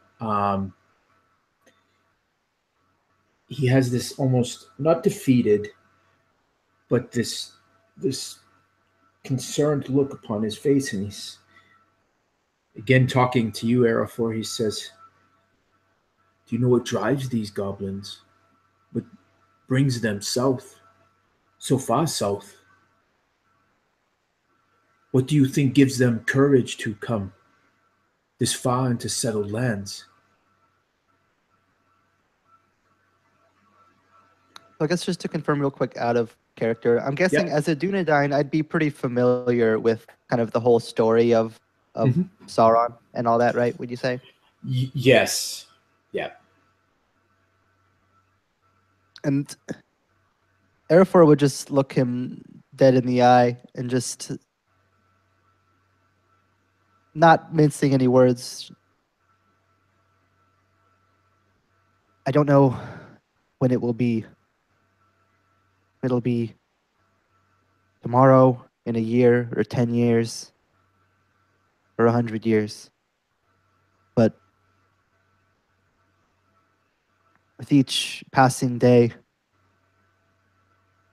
the enemy gains more strength.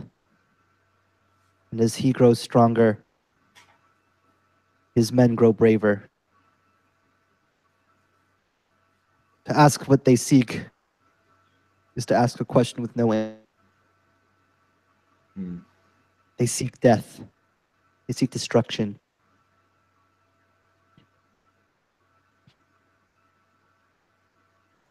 And for that, they don't need to look.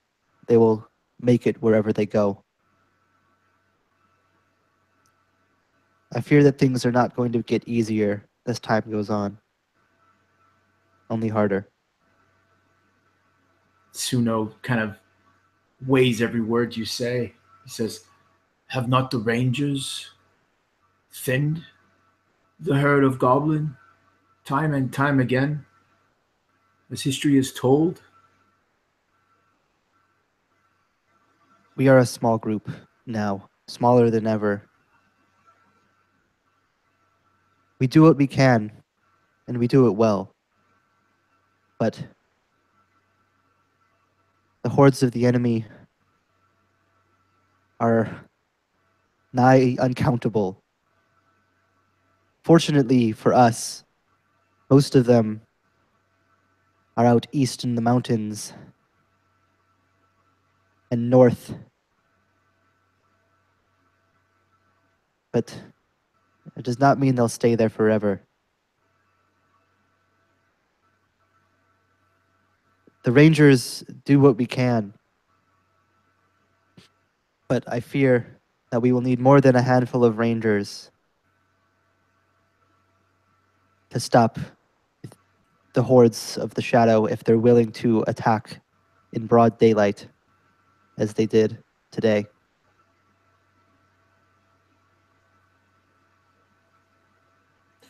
He leans back in his chair,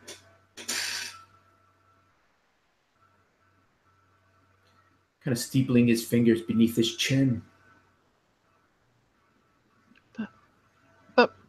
And Lily's like, we have to do something. Is there help we can get? Yes, girl. Yes, girl. Silence. Just let me think. Sorry. Suno says, and he kind of waves dismissively at you.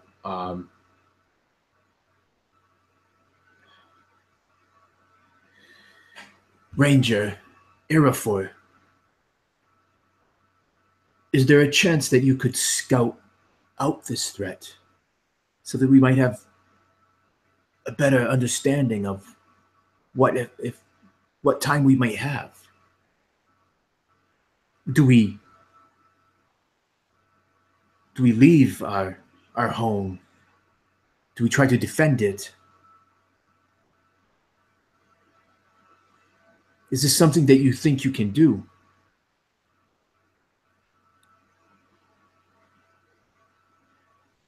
I won't pretend to have all the answers now. But it is as you say. I plan on leaving soon from this town. It's just as you say, we need to find the source. If there is a specific reason beyond their normal bloodlust that drives them to these parts specifically so far away, I'll find it. I'll gather help, and we will deal with it. But first we need to understand what we're dealing with. And until then, I don't feel confident or comfortable with advising you on the matters of running your town. I will leave that in your hands, but you have my word that if there are answers buried further out in these lands, I will find them. He would smile at that and he says, you do justice to the tales that I've heard of the Rangers. You are truly brave beyond all measure. I do not think for a moment that I do not appreciate all that you do to keep me and mine safe from the shadow. We hobbits, we are a foolish people. Many of mine do not even believe that the shadow exists. They believe that the evil has long since been banished from the world. But I know different. I've heard the tales. I was not always so old, sitting behind a desk. I was much like you, Lily. And he would smile now, maybe realizing how poorly he had treated you just moments before. He goes, I was much like you, Lily. Free-spirited hobbit. My father thought I would never make anything of myself. Always looking for adventure. Well, it would seem that we have one now.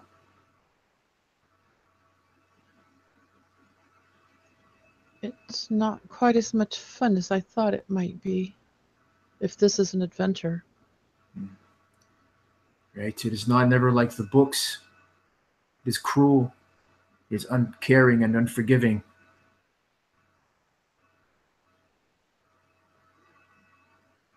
I thank you, Arafor, for seeing Lily back safely and Bosco as well.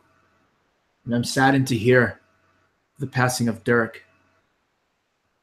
But bringing his body back for his family is truly a good justice.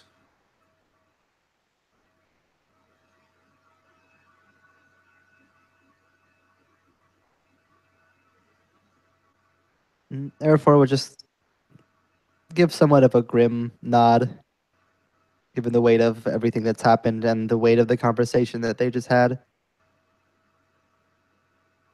But after a short second, he would kind of crack into a smile. Well, seems I have some work to do. Best not keep it off for too long. He says, keep your people safe. He says, hold a moment. And he pulls out a piece of parchment from his desk, dips his quill in the inkwell, and you see him scratch a quick note, sands it, blows it off, and he puts some wax and he marks it with the impression of his ring, and he hands it to you, Arafor. He says, "Take this. It's not much, but we will aid you by getting what supplies you will need. It would seem that I've heard that you Rangers travel lightly, but you look as though you are traveling lighter than normal." And so he would hand you this piece of parchment that just allows you to get some provisions and whatnot that you'll need.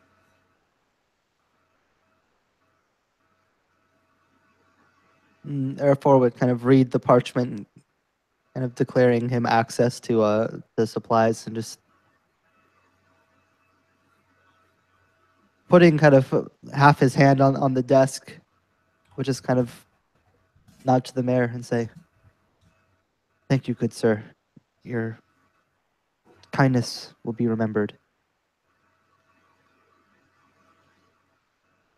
He smiles at you Stay and safe, nods. okay? You as well. You'll be in much more danger than I will be.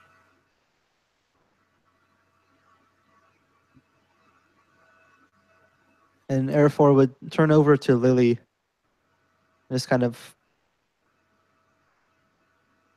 "It was nice to meet you, little one, as well. You stay safe as well here, okay?" You'll be leaving? I couldn't. Could I go? Is there some... Could I help?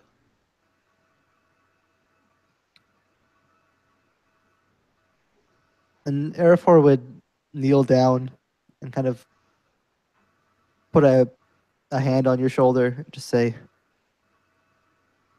"The roads are dangerous. Now more than ever, and soon to be more than now. I killed a goblin? You would hear can shoot. Dudo snicker kind of off behind you, the corner of the room. I healed your wound. I know my way through the woods very well. And I have a pony.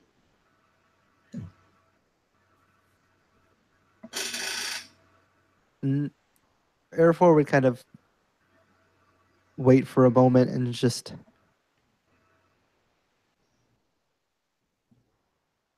the decision that you're about to make is the most important one that you've ever had. She kind of stands up a little taller. If you walk away from this town, while you'll have me there, at least for now, I cannot always guarantee your protection, nor can I guarantee your safety. If you walk from this town, you put your life out on the table, dying in a ditch from some goblin arrow or dagger, far from home in the cold. I don't say this to scare you, but before you make any sudden decisions, make sure you understand the world outside of the Shire and out of this town is not like what you're used to. It is a cold and deadly place. I won't say that you can't go, but please consider what you're saying. I saw today my best friend die because of a goblin. I know what can happen. I need to be a part of fighting against the shadow in any way that I can. Because if it can happen here, then it can happen on the road. And if it can happen on the road, it can happen here. I understand. And probably she doesn't really, but as best she can, she does. Yeah. And Arafor would give almost it's difficult to describe, and it's almost like a half frown, half smile all at once, which is Well, guess I'm going to need to teach you how to fight then. Come on, gather your things. You head off soon.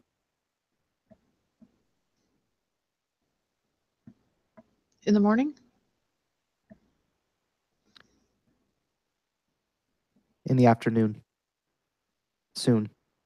Oh, You okay. cannot spare another night.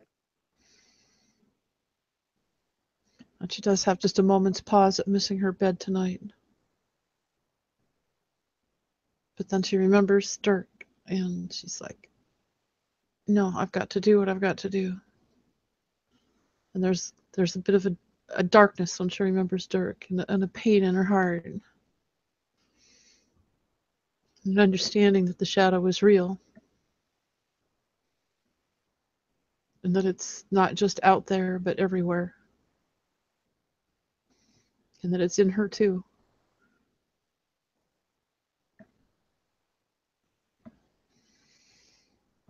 All right. Arafor would turn back and give one last nod to the mare, and then one to Lily, and just begin to head out and go to take a stop and see what supplies you might be able to gather from this writ that he's gathered from the mare.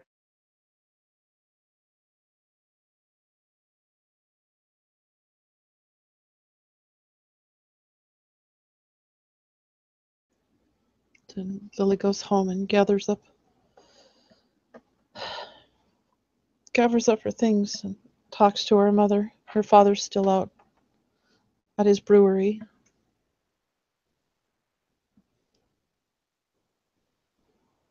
She's like, Mother, I'm gonna go.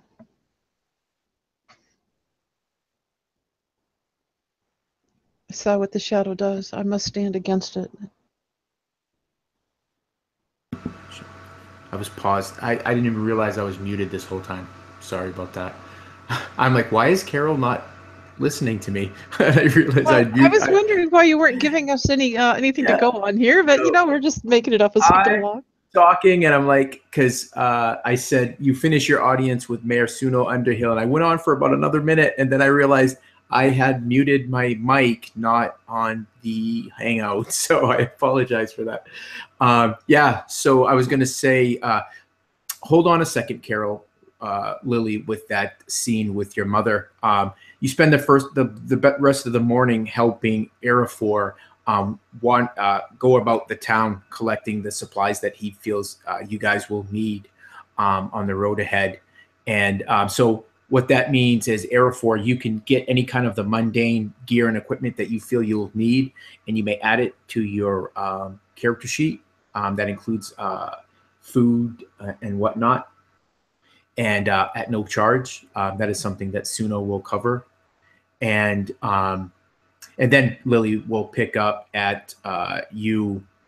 Yeah, I know. I'm pulling a Mike Lashum right now. I'm sorry, Mike. Didn't mean to say that, but he always busts himself for always muting himself and talking. He tries to go a session without doing it, and I try to do that too, but I fail miserably tonight.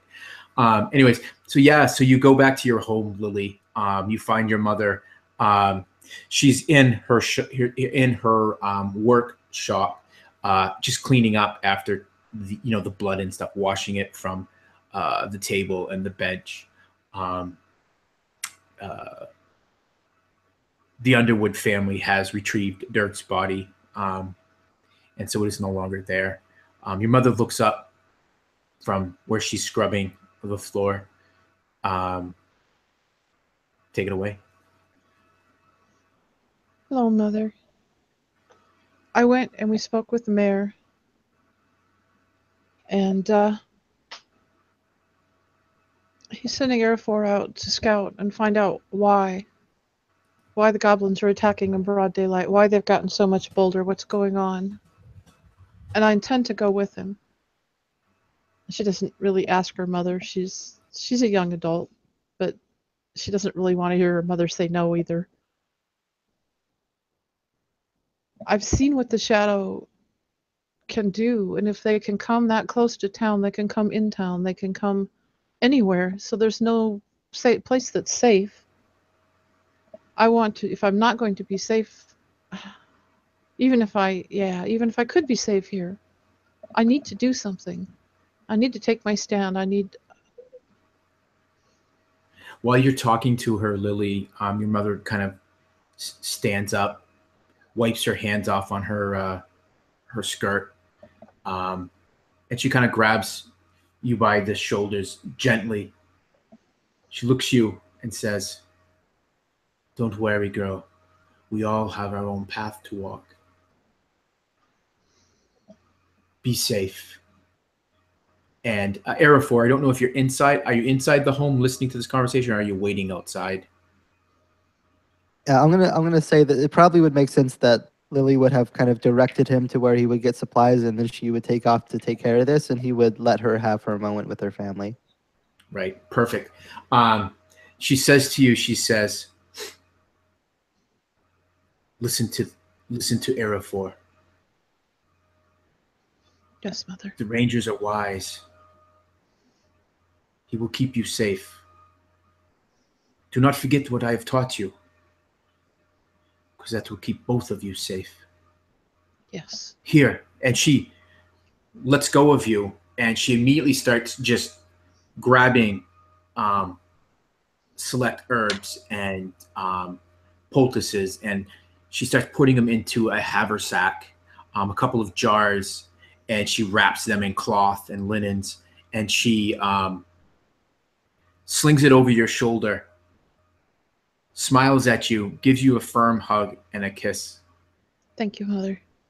Return to us safely, Lily. I will. She gathers up a few more things that she'll need. Her fur-lined cloak, her basic necessities of clothing and things like that. A robe. She says, I think Arafor said that he would teach me to fight. I think I need a sword. I have a little money. I'll see if I can buy one. And she's kind of ticking off in her mind all the things that she's going to need on a trip. Your mother watches you leave, and you could see her wipe away some tears as you kind of wind around the bend out of her sight. And you catch back up to Arafor. And finding a sword in stock is not as easy as one might think. You spend some time, and I guess a sword for you would probably be like a short sword to someone the size of Arafor. And but you are able to come across the sword. Arafor probably would frown at it as he looks at it. It's serviceable, but not of any fine make. But you're fairly proud of it. And Arafor, you can definitely chime in anything you would like. In the meantime, she's collected her pony, Cutie Pie. I thought it was Biscuit. No, you didn't read all my notes. Oh, okay. Cutie Pie is what it's called. Yes, she's gonna be Cutie Pie. Now we'll make it Arrow Cushion. How's that? Arrow Cushion, probably. She's kind of a splotchy brown and white little pony, kind of shaggy. Yeah. Nothing very spectacular. I'm sure. We need to bring Jeff in on this, because one of the things I always say is that I say never name your horses, because they're gonna die. He made me name my best friend, and look what happened. That's different, though. That was a living human hobbit. Anyways, so you guys set out. Where are you guys heading? Arafor, where are you guys going?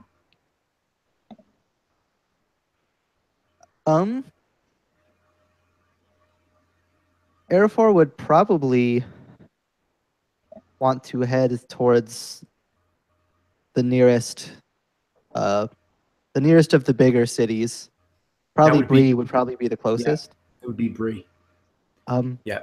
Just to see if he can maybe gather a little bit more of a centralized knowledge base. I mean, there's not really anywhere out here in these parts that are going to be, crazy well armed with with knowledge, but Bree is probably going to be his best bet as far as finding people who might know, or at least have heard, given that Definitely. it's such a gathering and crossroads. I think he would probably start to guide Lily over in that direction to see if they can find any more information. Yep, it sounds perfect. So you set out mid afternoon towards Bree. You do not have a horse, Arafor, but Lily is astride a small kind of shaggy pony. And so you make your way in no time. By evening, you guys are across the Brandywine into Breeland, having crossed at the Brandywine Bridge. And I think that is where we'll end this prologue adventure, with you guys heading to Bree. Awesome. But thank you very much for playing. You guys are phenomenal. I really liked it. And thank you, Jeff, for being a trooper and agreeing to start the adventure already down half your hit points. Especially since I knew that there are goblins that were going to pounce on you really quickly. So kudos to you, Carol, for healing up those hit points. So it put you guys in a lot better situation. But it was really great. Sorry that I killed Dirk. It was a random dice roll, like who was going to die, Dirk or Bosco, and Bosco lived. But it was great. It was really fun. I hope you guys had fun too. And looking forward to session 1, when everyone's going to come together and really start on their journey across Middle Earth. If you've watched and you liked it, please and leave a comment, give me a like, and be sure to tune in, because shortly we're going to be starting. It's going to be an ongoing campaign where these brave free peoples are going to see what sort of trouble they can get into in Middle Earth. So thanks for chiming in. If there's anything you guys would like to say, please go right ahead. And if not, we will end the stream. I just want to thank you, Lionel, for running this and letting me be a part of it in any form. I had a really good time tonight. It was fun. It was really good. I really liked Lily. Yeah, I'm really excited to see where this is going. I mean, this is just the prologue, and I'm already like hook, line, and sinker with the 2 characters that we've seen so far. I'm already really enjoying it, so I'm super pumped to see what the whole party gathering will lead to when we start on the campaign proper. Yes. Oh yeah, your other Me too. prologue was fantastic. I can't wait to see the 3rd one. No spoilers. Jeff has not watched it yet. Okay. All right. So thank you again, and we are out.